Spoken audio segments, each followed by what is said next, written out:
जी बिस्मिल्लाहिर्रहमानिर्रहीम। बेटे कल के लेक्चर में मैंने आपको एक स्टोरी पढ़ाई थी, मशरक़ी पाकिस्तान की अलहदगी और बांग्लादेश का क़याम, separation of East Pakistan and establishment of Bangladesh. अब ये कल के लेक्चर में हमने बात पढ़ी और मैंने आपको पूरी एक स्टोरी सुनाई थी कि कैसे कैसे इलेक्शन हुए और कैसे कैसे वहाँ लड़ाई झगड़े हुए और कैसे हम जंग हारे और बिल आखिर पाकिस्तान, ईस्ट पाकिस्तान हमसे अलग हो गया। आज आपने मुझे वो स्टोरी सुनानी थी। आप में से कोई ऐसा बचा है जो मुझे कल वाली स्टोरी अपने लफ्ज़ों में सुना दे? कोई इशू नहीं, अपने लफ्ज़ों में आप सुनाएंगे। लो मेरा पुत्र सुनाओ, शाबाश, जल्दी से सुना दो कि क्या स्टोरी थी जो कल पढ़ी गई थी। जी बेटे, हाँ शाबाश। सर, पाकिस्तान के जो है दो हिस्से थे, मशरिकी और मगरिबी। और जो मशरिकी था उसमें थी अवामी लीग सबसे बड़ी, और जो मगरिबी था उसमें थी पीपल्स पार्टी। अवामी लीग के जो थे हुक्मरान वो थे शेख मुजीबुर रहमान, और जो पीपल्स पार्टी के थे वो जुल्फ़कार अली भुट्टो थे। तो मरकज़ी में उन्होंने मुजीबुर रहमान ने जो है 160 सीटें जीती थी 300 में से, और उसके बाद जो है सूबाई में 300 में से 288 सीट जीती थी उन्होंने। और जुल्फ़कार अली भुट्टो ने जो है मरकज़ी में 81 सीटें जीती थी, और उसके बाद जो है सूबाई में छोटी मोटी पार्टियाँ जीती थी। तो जुल्फ़कार अली भुट्टो ने कहा कि हमारा ताल्लुक़ जो है यहीं से था, तो हमारे जानने वालों ने हमें यहीं से वोट दिए हैं। और मुजीबुर कहना था कि हमारी सीटें मगरबी पाकिस्तान से के चारों सूबों से हैं, चारों सूबों से, उनका ये था कि उनकी एक सूबे से। अब फिर क्या हुआ? उसके बाद जुल्फ़कार अली भुट्टो ने कहा कि ये वज़ीर आज़म नहीं बन सकते, तो इसकी वजह से तरीक़ चल पड़ी। तो इन्होंने जगह जगह वो किए, जलसे करना शुरू कर दिए शेख मुजीबुर रहमान ने, अवामी लीग के लोगों ने। तो वेस्ट के जो है थे हुक्मरान, इन्होंने जनरल टिक्का खान को भेजा ताकि इनको जाके मना करो कि ताकि ये एहतजाज वगैरह बंद करें। जब इन्होंने देखा कि हमें मना करने के लिए आ रहे हैं, तो इन्होंने फिर से और ज़्यादा शोर शराबा शुरू कर दिया। उसके बाद जो है फिर 23 मार्च 1971 को वो जो है शेख मुजीबुर रहमान ने अपने घर के ऊपर बांग्लादेश का झंडा लहरा दिया। तो फिर जुल्फ़कार अली भुट्टो ने जो है उनको जेल में बंद करवा दिया, जिससे और खून खराबा शुरू हो गया। जब खून खराबा शुरू हुआ तो फिर इसी दौरान मुफ्ती बानी ने भी नेगेटिविटी का मुजाहरा किया। जब इन्होंने भी फिर पाकिस्तानी जो थे वो दोबारा इंडिया में जाने लगे, तो इंडिया की फ़ौज भी जो है पाकिस्तान में दोबारा एंटर हो गई। फिर उसकी वजह से 1971 की जंग शुरू हो गई।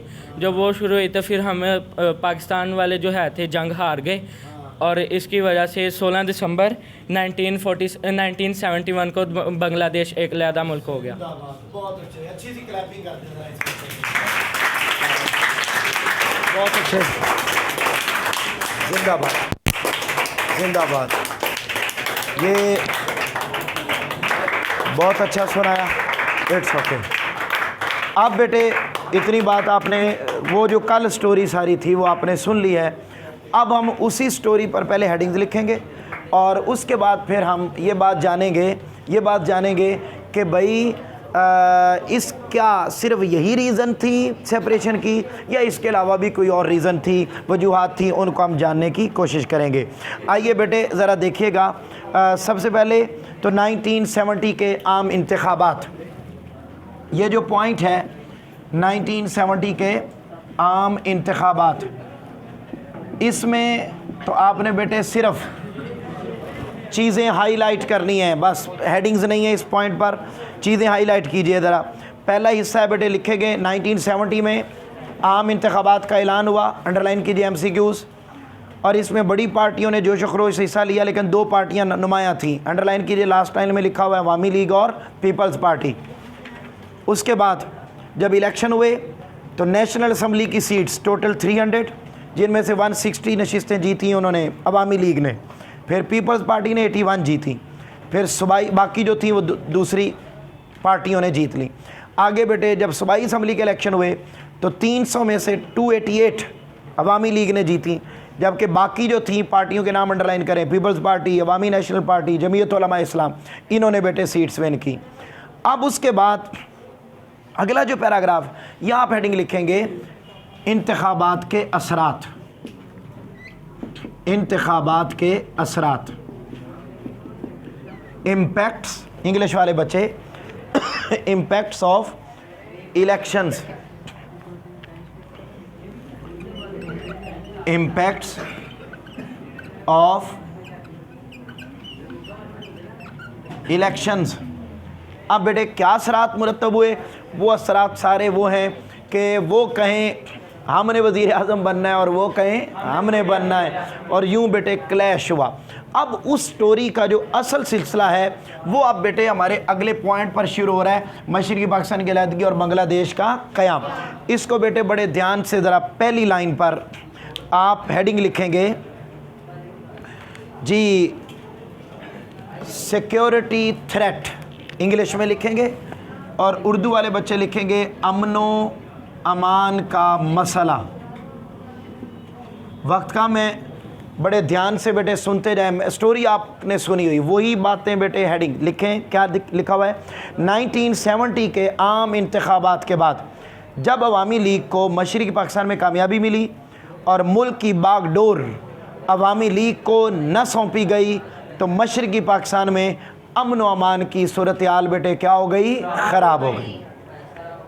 यहाँ पर हेडिंग लिखेंगे एमरजेंसी लगाना, एमरजेंसी लगाना, implementation on of emergency.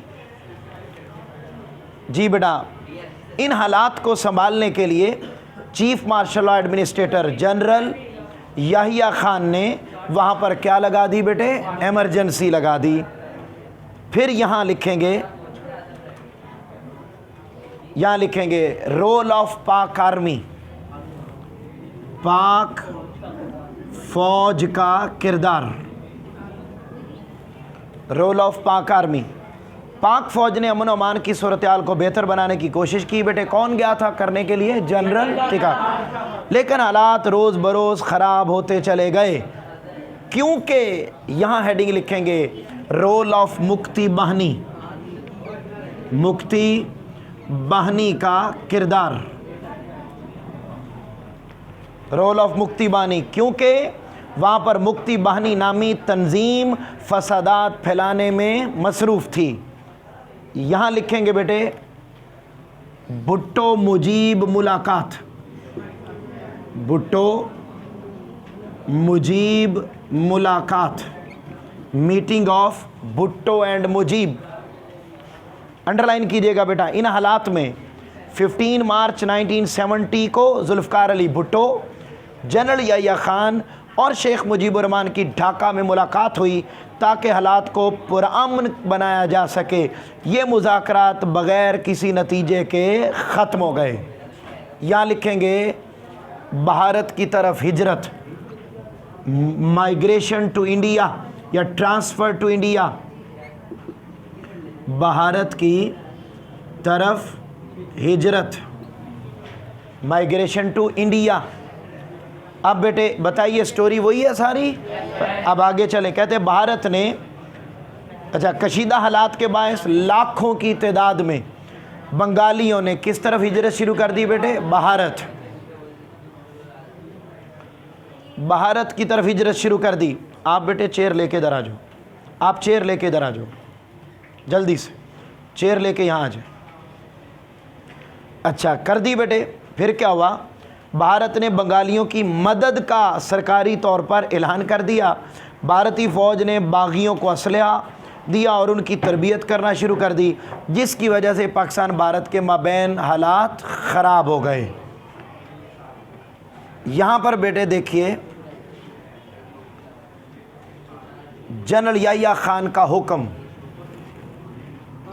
Order of general Yahya Khan, general Yahya Khan का हुक्म। फिर बेटे क्या हुआ? जनरल याहिया खान ने फ़ौज के मज़ीद दस्ते मशरक़ी पाकिस्तान रवाना किए जिसके नतीजे में पाक फ़ौज ने बेशतर इलाकों पर कंट्रोल हासिल कर लिया। हालात को देखते हुए भारत ने मशरक़ी पाकिस्तान पर अपनी अफवाज की मदद से हमला किया। मशरक़ी पाकिस्तान में मौजूद पाक फ़ौज ने 2 हफ्तों तक भारतीय अफवाज को रोके रखा। जब उनके पास रसद ख़त्म हो गई, यहाँ पर लिखेंगे भारत की कामयाबी, भारत की कामयाबी, विक्ट्री ऑफ इंडिया।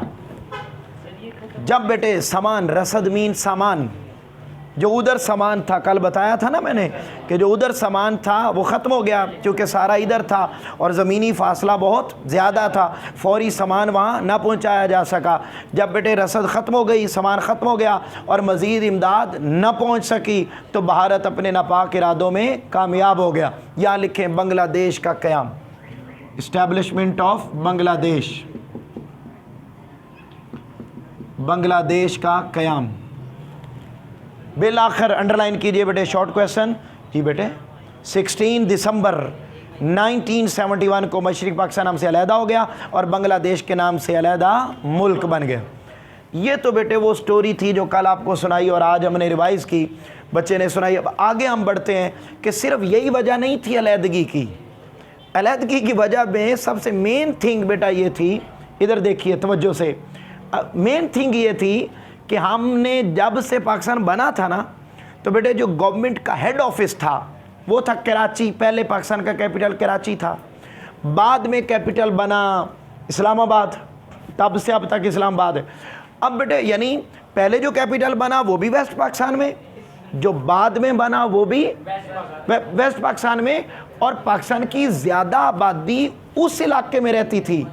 यानी वहाँ पर बेटे 55% आबादी रहती थी पाकिस्तान की, और इधर आबादी कम, उधर आबादी ज़्यादा। तो बेटे ज़्यादा फोकस आबादी के एतबार से तो वहाँ होना चाहिए था, और हमने उनके साथ वो सलूक किया जो सौतेली माँ करती है अपने बच्चे के साथ, बल्कि वो भी अच्छा सलूक करती है, हमने उससे भी बदतर सलूक जब उनके साथ किया। तो बेटे मुझे बताएं, औलाद हों, 4-5 बच्चे हों और पिताजी और मामा जी बेटे किसी एक बच्चे को ज़्यादा इम्पोर्टेंस दें और दूसरे को न दें, तो बताएं फीलिंग आती है या नहीं आती? वो फिर बड़े होकर भी उनके मामलात डिफरेंट हो। यही सूरत हाल बेटे उस वक्त हुई। अम्मा अब्बा तो थे पाकिस्तान का कैपिटल, और वो जो उसमें हुक्मरान बैठे थे, वो हुक्मरान बेटे इधर तवज्जो ज़्यादा देते और उधर वो रफ्ता रफ्ता उनके दिलों में हमारे ख़िलाफ़ क्या पैदा होती गई बेटे, नफ़रत, और वो हमसे क्या हो गए। अब ज़रा देखते हैं कि मशरक़ी पाकिस्तान की उसकी अलहदगी के असबाब क्या हैं। बड़े ध्यान से ज़रा देखिएगा, मशरक़ी पाकिस्तान की अलहदगी के असबाब जी, कॉजेज़, रीज़न्स मज़ीद क्या हैं, ये बेटे बड़ी तवज्जो से ज़रा ध्यान से सुनते जाएं। पहला पॉइंट बेटे क्या लिखा हुआ है, जोग्राफियाई फासला, जोग्राफियाई फासला। बेटे मतलब जोग्राफिया मीन लैंड, कहते जी जोग्राफिकल डिस्टेंस। मैंने कल आपको बताया था ईस्ट पाकिस्तान और वेस्ट पाकिस्तान में कितने हज़ार किलोमीटर का फासला था, अंडरलाइन करें ज़रा, 1000 मील का फासला था। और ये जो फासला था ये वहाँ का कल्चर और यहाँ का कल्चर और वहाँ की ज़ुबान और यहाँ की ज़ुबान और, सिर्फ ज़मीनी फासला ही नहीं था, हर एतबार से हम दूर थे उनसे। और फिर जितनी तरक्की और तवज्जो हुई वो इधर हुई और उधर न हुई। उनके दिलों में कम्प्लेक्स पैदा हुआ, एहसास मारूमी पैदा हुआ कि यार हमें तो ये पूछते ही नहीं है, तो उनके दिलों में हमारे ख़िलाफ़ नफ़रत पैदा हुई और वो हमसे अलहदा हो गए। आप अपने लफ्ज़ों में इस सारी बात को लिख सकते हैं। अगला पॉइंट बेटे, तिजारत और मुलाजमत पर हिंदुओं के असरात। अब यहाँ हिंदुओं के असरात ये देखिएगा बेटे, आपको याद होगा 1857 की वॉर के बाद कारोबार हिंदुओं को मिलता था या मुसलमानों को? याद करें ज़रा चैप्टर 1, वो मुआशी महरूमी वाला टॉपिक बड़ी डिटेल से समझाया था ना। तो उसमें क्या था कि उन्हें प्रोटोकॉल मिलता था और हमें नहीं मिलता था। अब काका पार्टी बात समझने वाली ये है कि जब उन्हें अमीर पाकिस्तान बन गया, अब पाकिस्तान याद रख लें, वहाँ पर ना बांग्लादेश में, ईस्ट पाकिस्तान में नो डाउट 80% मुसलमान रहते थे, लेकिन 20% हिंदू भी रहते थे। और जो इकोनॉमिक एक्टिविटीज़ थी ना, लाइक मार्केट्स, बाज़ार और बड़े बड़े ट्रेड सेंटर, उनके हेड मुसलमान नहीं थे बल्कि हिंदू थे। अब पाकिस्तान बनने के बाद उनके हेड हिंदू रहने चाहिए थे या मुसलमान?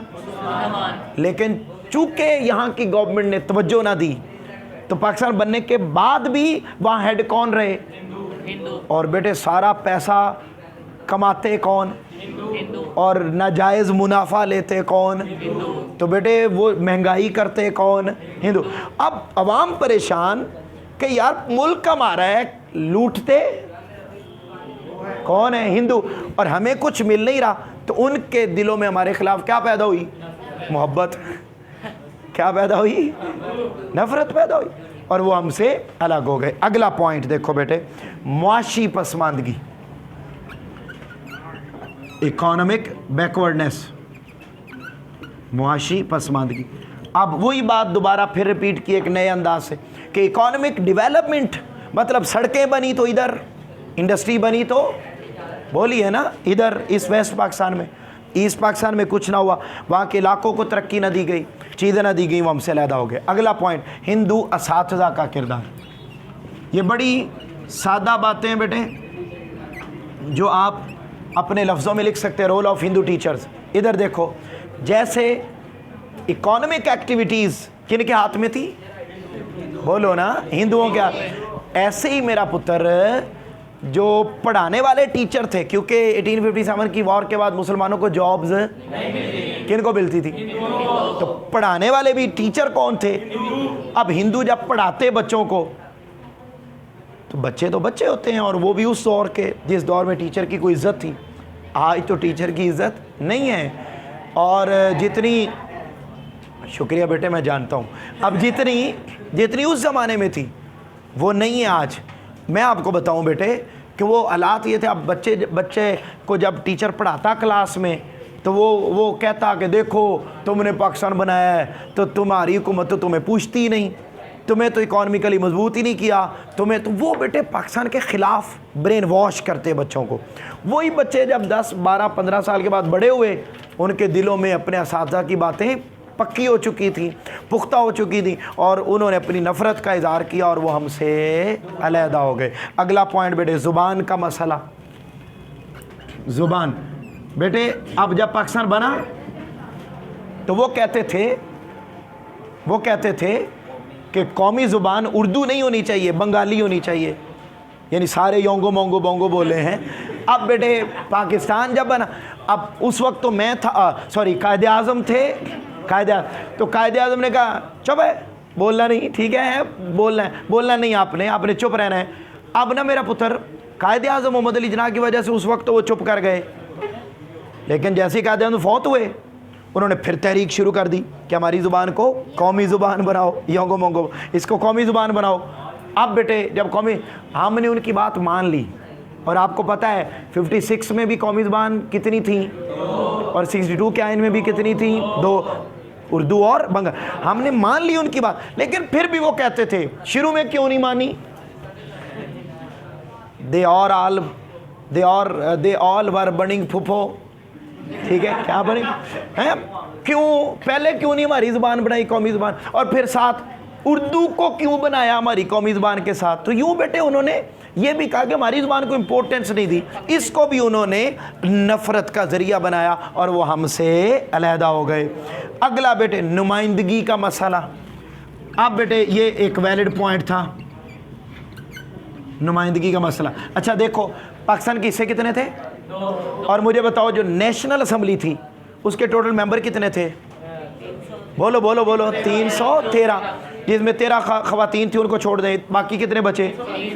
तो बेटे 2 पाकिस्तान थे, आबादी रहती थी वहाँ 56%, अंडरलाइन करें MCQs, आबादी रहती थी वहाँ 56%, और इधर आबादी रहती थी कितनी बेटे? 44%। तो क्या जो नेशनल असम्बली में बंदे थे वो 300 में से 150 इधर से लेने थे और 150 उधर से, तो क्या 150 लेने चाहिए थे या उनके बंदे ज़्यादा लेने चाहिए थे और इनके कम? बराबर लेने चाहिए थे। इनके ज़्यादा लेने चाहिए थे, क्यों? क्योंकि इनकी आबादी ज़्यादा है। ओ भाई, जिनकी आबादी ज़्यादा होती है उनके नुमाइंदे भी। अब पार्लियामेंट में इनको नुमाइंदगी बेटे 50% मिली, जबकि इनकी आबादी कितने परसेंट थी? मेरी बात को फॉलो कर रहे हैं? अब जब न मिली तो इन्होंने उस पर भी एहतजाज किया और वो हमसे अलहदा हुए। अगला बेटे भारत की मुदाखलत, ये वही पॉइंट है जो आपने पहले भी पढ़ा। भारत ने मुदाखलत कब की थी बेटे? हाँ, जब बेटे वो हिजरत करके जा रहे थे तो वो उधर से फिर बहाना बना के आ रहे थे और वो जंग हरवा रहे थे और हम अपने हाथों से पाकिस्तान दिलवा रहे थे। ठीक है जी, और यूँ हम बेटे हुआ। अगला पॉइंट, शेख मुजीबुर रहमान के 6 नुकात, इसको भी अंडरलाइन करें। ये बेटा ये अंडरलाइन कीजिएगा, MCQ है। शेख मुजीबुर रहमान ने 6 बातें कही थी कि मेरी 6 बातें मान लो, लेकिन हमने वो भी नहीं मानी। ठीक है, लिहाजा वो भी बेटे हमसे अलहदगी का सबब बने। ये तो हो गई बात बेटे, ये सारी ये वो रीज़न थी जिसकी वजह से हम अलहदा हुए। खैर, उसके बाद सिंपल इज़ दैट वो अलग मुल्क बना और हम अलग मुल्क। उनका वज़ीर आज़म फिर शेख मुजीबुर रहमान बना और हमारा वज़ीर आज़म फिर जुल्फ़िकार अली भुट्टो बन। ये बेटे वो रीज़न है। मैं आपको बताऊँ, सुनो स्टोरी बेटे जो सुनाई 2 दिन, इसको ज़हन में रखो। हेडिंग्स फिंगर टिप्स पे याद करो, असबाब में हेडिंग्स फिंगर टिप्स पे, और फिंगर टिप्स पे याद करके अंदर जो बातें लिखनी अपने लफ्ज़ों में लिखो मुझे। और ये क्वेश्चन बहुत इम्पोर्टेंट बोर्ड के पॉइंट ऑफ व्यू से, बहुत इम्पोर्टेंट। मुझे सच्ची सच्ची बताओ बेटे, आपको समझ आ गया सारा? कल मेरे पुत्रों ने इसको याद करके आ रहा है। ठीक है, अल्लाह हाफिज़।